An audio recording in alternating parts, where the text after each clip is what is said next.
This program has been produced from photographic material made available to us by the THG branch of the Knights Templar, the oldest order of chivalry.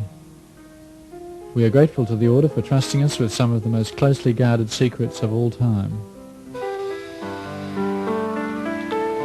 Millions of people have seen unidentified flying objects, UFOs or flying saucers. Many of these strange objects have been seen to be operated by human-like creatures. It is far too frightening for most of us to consider what these objects may be, where they come from and who's sending them.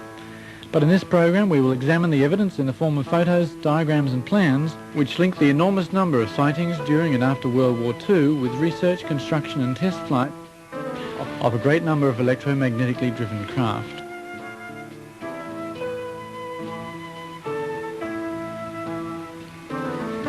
Some of these graphics are artists' impressions, but nearly all of what follows has been given to us as genuine material, which has been successfully kept secret for half a century.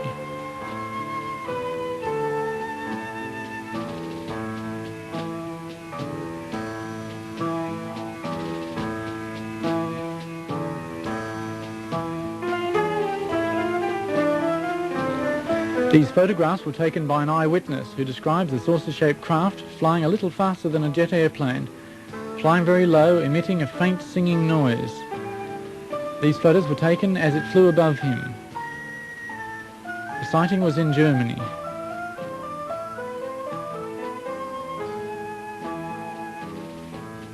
Just in time I take photos as it flies above me.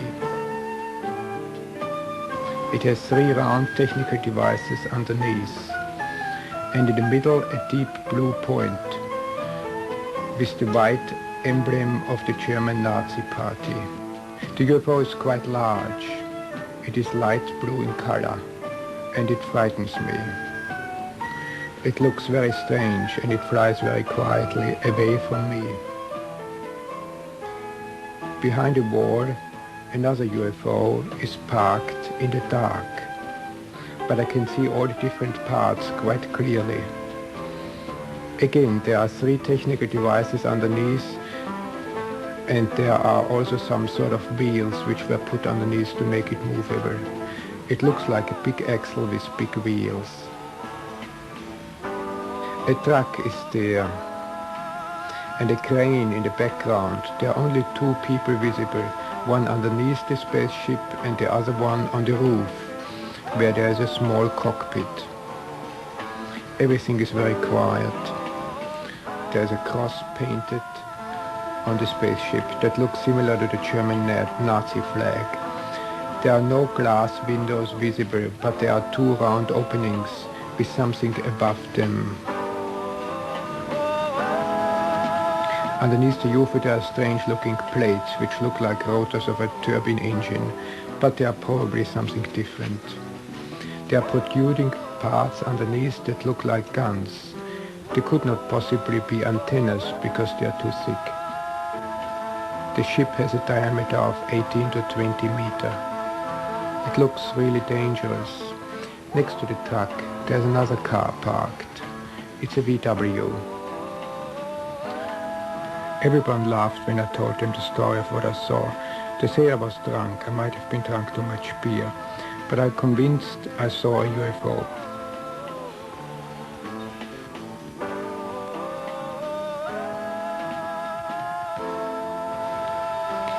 In the week following this UFO report, there were other reports also from Bavaria. For example, a petrol Bowser attendant who said he'd seen a UFO, but people accused him of being drunk and made fun of him. So to avoid further ridicule, he said he was just making a joke. UFO reports are difficult to believe. It's up to each person to form their own opinion and to consider the implications for themselves. On the 14th of December 1944, the New York Times published the first of the UFO news stories. Floating mystery ball is new Nazi air weapon. It was disclosed on December the 13th by the Supreme Headquarters of the Allied Expeditionary Force that a new German weapon made its appearance on the Western Air Front. American airmen report that they are encountering silver-coloured spheres in the air above German territory. The spheres are being encountered singly and in clusters. Sometimes they are semi-translucent. This report is suggestive of electromagnetically driven craft. These objects frequently appeared where German troops were concentrated in Northern Europe. Many ghost rockets were sighted, especially in Scandinavia and Norway.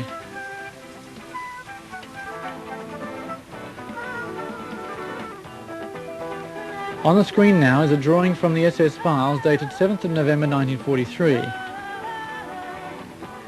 The existence of UFOs, which almost all serious researchers now regard as a fact, give us a clue about a whole new technology. The enormous sparks we call lightning give us a glimpse at the immense energy freely available to power these machines. The life energy inside every human being is another aspect of this same magical power.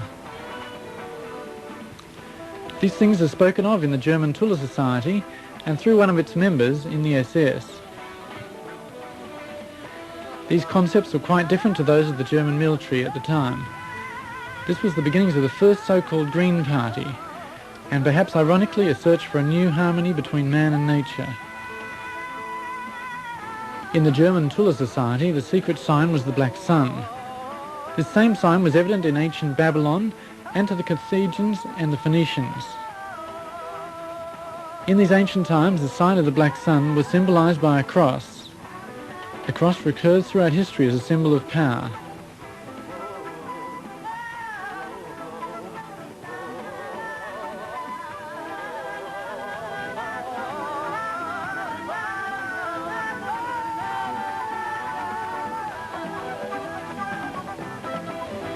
This symbol can be seen in the swastika of the Third Reich.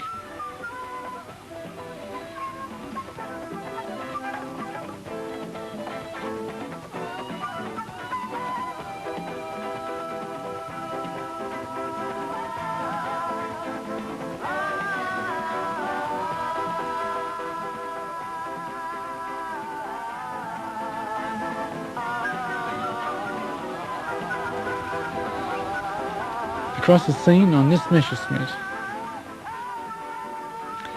The Knight's Cross is a variation of this symbol, which is thousands of years old. We do not know where the Germans of the Third Reich got their ideas. This drawing of ancient Babylon displays the concept of an invincible power from the heavens.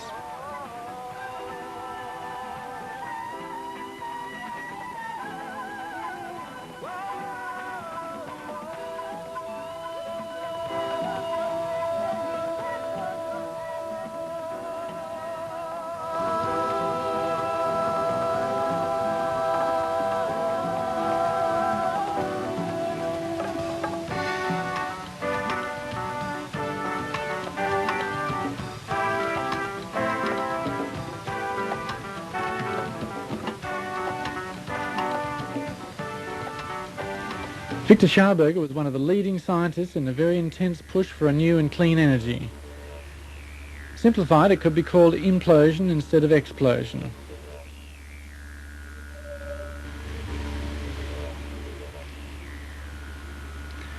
There was a group within the Third Reich who were searching for constructive solutions, not destructive ones. In these diagrams you can see a new type of vehicle was being planned.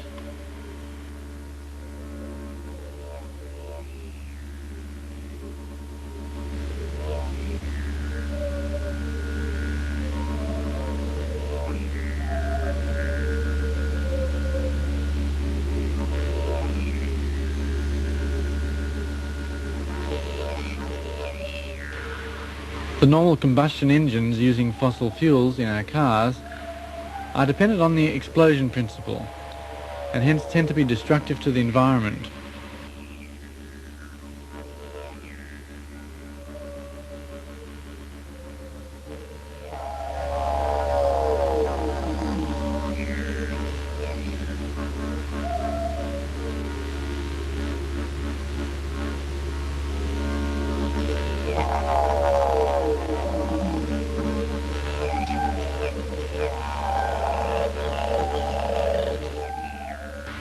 Victor Scharberger's experimental vehicles were based on esoteric principles